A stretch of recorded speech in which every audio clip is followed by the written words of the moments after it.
is the one thing, if there was one thing that changed your mind about the convention, and did Florida officials ask you to cancel it? No, they didn't. We're dealing with them, but they didn't. I would just say safety.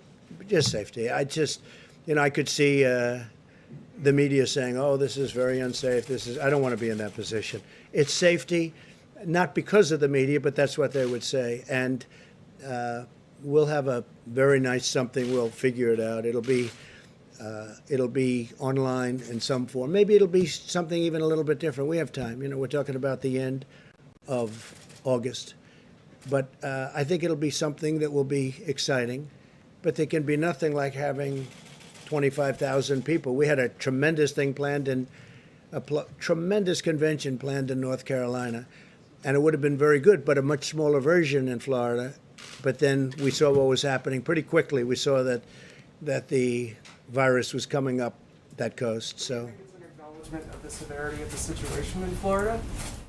no, I think it's going to come and go. It will. I mean, you take a look at some of these locations.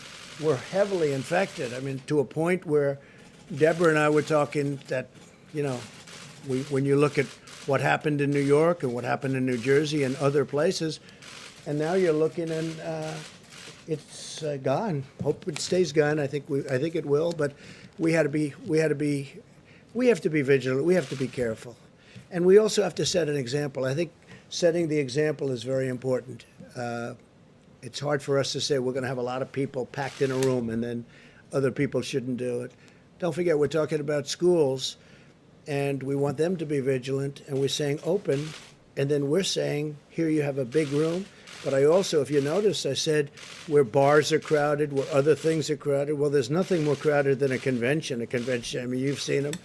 And even though you try and keep people away from each other, it's just not that kind of a thing. They probably can't do that. It just doesn't work for them. So it's very hard. So I think we're setting an example by doing it. It's very important. Yeah, John. Mr. President, if I could come back to school openings. You talked about